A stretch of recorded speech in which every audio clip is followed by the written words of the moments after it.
Hello everyone, हम अपनी history की सीरीज़ को कंटिन्यू करते हैं। जैसा कि आप देख पा रहे हो, ये हमारी 14वीं वीडियो है। इस वीडियो में एंड तक बनी रही क्योंकि यह वीडियो आपके लिए बहुत इंपॉर्टेंट होने वाली है। इस वीडियो से आपको एक ना एक क्वेश्चन आपके एग्जाम में देखने ज़रूर मिलेगा। चलिए स्टार्ट करते हैं। बौद्ध ग्रंथों में मिनिंडर को किस नाम से अभिहित किया गया है? तो ये है मिलिंद से। देवी चंद्रगुप्तम की रचना किसने की थी? तो ये है विशाखा दत्त ने। और अपन विशाखा दत्त के बारे में कुछ जान लें तो विशाखा दत्त संस्कृत भाषा के बहुत सुप्रसिद्ध नाटककार थे। इनकी और अन्य रचना है राघवानंद। जिस रचना से इनको सुप्रसिद्धि प्राप्त हुई वह थी मुद्रा राक्षस। तो अर्धनारीश्वर की कल्पना हिंदू धर्म के किस मत में है? शैव मत में। पृथ्वीराज चौहान के विरुद्ध मोहम्मद गौरी को कथित रूप से आमंत्रित करने व सहायता देने के लिए किस शासक को देशद्रोही की संज्ञा दी जाती है? तो यह है जयचंद, जो कि कन्नौज के शासक थे।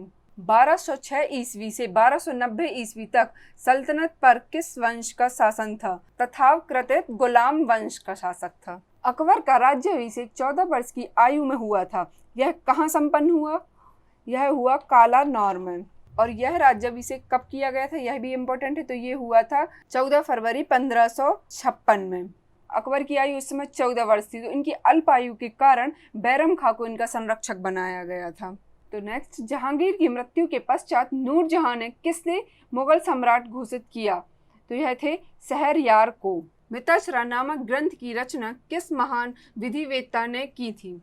तो यह की थी विज्ञानेश्वर ने। और मिताक्षरा क्या है? यह है याज्ञवल्क्य स्मृति पर विज्ञानेश्वर की एक टीका है। इसकी रचना इन्होंने 11वीं शताब्दी में की थी। विक्रमांक देवचरित की रचना किसने की थी? तो यह की थी विल्हण ने। वाजपेयी के चालुक्य वंश की स्थापना किसने की थी? यह की थी जयसिंह ने। पुलकेशियन प्रथम ने हर्षवर्धन को हराकर किसकी उपाधि धारण की थी? यह की थी परमेश्वर की उपाधि। वाजपेयी के चालुक्य वंश का अंतिम राजा कौन था? यह थे कीर्तिवर्मन द्वितीय। वेंगी के चालुक्य वंश का संस्थापक कौन था? तो यह थे विष्णुवर्धन। और विष्णुवर्धन थे होयसल वंश के एक प्रतापी वीर तथा राजा थे। निशुंभ सूदनी देवी का मंदिर किसने बनवाया? तो यह बनवाया था विजयालय ने। चोलों के स्वतंत्र राज्य की स्थापना किसने की? आदित्य प्रथम ने। पल्लवों पर विजय के उपलक्ष्य में आदित्य प्रथम ने किसकी उपाधि धारण की? तो यह थी कोदंडराम की। चोल साम्राज्य का सर्वाधिक विस्तार किसके शासनकाल में हुआ? तो यह हुआ था राजेंद्र प्रथम के शासनकाल में। बंगाल के पाल शासक महिपाल को पराजित करने के बाद राजेंद्र प्रथम ने किसकी उपाधि धारण की थी? गंगैकोंड चोल की। गंगैकोंड चोलपुरम नामक एक नगर की स्थापना की थी तथा चोल गंगम नामक एक विशाल सरोवर भी बनवाया था। इसलिए इन्हें गंगैकोंड चोल की उपाधि दी गई। चोल वंश का अंतिम राजा कौन था? तो यह थे राजेंद्र प्रथम। चोल प्रशासन में भाग लेने वाले उच्च पदाधिकारियों को क्या कहा जाता था? तो यह है पेरुनंदरम। चोल प्रशासन में भाग लेने वाले निम्न श्रेणी के पदाधिकारियों को क्या कहा जाता था? सेरुनंदरम। चोल प्रशासन की मुख्य विशेषता क्या थी? स्थानीय स्वशासन। अग्रहारों एवं ब्राह्मण बस्तियों की सभा को क्या कहा जाता था? पेरुमिक्कलम। कलिंग तप्रणी की रचना किसने की थी? यह की थी जय गोंदार ने। जय गोंदार किसका राजकवि था? यह थे कुलोत्तुंग प्रथम के। कुलोत्तुंग प्रथम कहाँ के शासक थे? दक्षिण भारत के चोल राज्य के प्रख्यात शासक थे ये। तमिल साहित्य के त्रिरत्न किसे कहा जाता है? तो यह है कम्मन, ओट्टाकुट्टन और पुंगेलिंद को। कन्नड़ साहित्य के त्रिरत्न किसे कहा जाता है? पंप, पुन एवं रन्ना को। राजेंद्र प्रथम के गुरु कौन थे? यह थे शैव संत ईशान शिव। कलचूरी वंश का संस्थापक कौन था? कोक्कल। पानीपत की तीसरी लड़ाई में मराठों का सेनापति कौन था? यह थे सदाशिव राय। और पानीपत का तीसरा युद्ध हुआ कब था? यह भी इम्पोर्टेंट है। तो यह हुआ था 14 जनवरी 1761 में अहमद शाह अब्दाली और सदाशिव राव के संरक्षक में। तो जिसमें अहमद शाह विजेता रहे थे। दिल्ली सल्तनत का वह कौन सा प्रथम सुल्तान था जिसने शुद्ध अरबी सिक्के, टका और जीतल जारी किए थे? तो यह थे इल्तुतमिश ने। हल्दी घाटी का युद्ध कब हुआ था?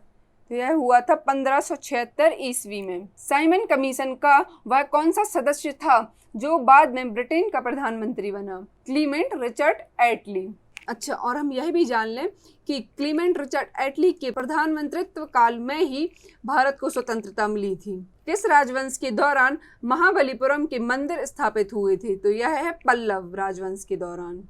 पल्लव राजवंश के दौरान दीर्घनिकाय किस पिटक का खंड है? सुत्त पिटक का। अशोक काल में आहूत बौद्ध संगीति का अध्यक्ष कौन था? मोगलीपुत्र तिष्य। वनमाली एवं कालीबंगा में सैंधव संस्कृति की किन दो अवस्थाओं के अवशेष मिलते हैं? तो यह है हड़प्पा पूर्व एवं हड़प्पा कालीन संस्कृति के। यवानिका किसके लिए प्रयोग किए जाने वाला यूनानी शब्द है? यह है संस्कृति के नाटकों के पटाक्षेप के लिए। समुद्रगुप्त के इलाहाबाद प्रशस्ति लेख का लेखक कौन था? तो यह थे हरिशेन। और इलाहाबाद प्रशस्ति क्या है? इस लेख को समुद्रगुप्त द्वारा 370 ईस्वी में कौशाम्बी से लाए गए अशोक स्तंभ पर खुतवाया गया था। इस लेख में समुद्रगुप्त ने उन राज्यों का वर्णन करवाया था जिनसे समुद्रगुप्त ने युद्ध किए और वह हार गए तथा उनके अधीन हो गए। पाटलिपुत्र का पतन एवं कन्नौज का उत्थान गुप्त काल के किस चरण में हुआ था?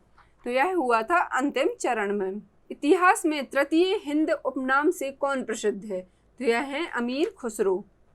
कुतुबुद्दीन ऐबक का लोकप्रिय उपनाम क्या था? तो यह थे लाख बख्श। प्राचीन यवद्वीप का आधुनिक नाम क्या है? जावा। दक्षिण के अलावार तथा न्यूनार क्रमशः किस देवता के उपासक थे? तो यह थे विष्णु के तथा शिव के। शशांक किस धर्म का अनुयायी था?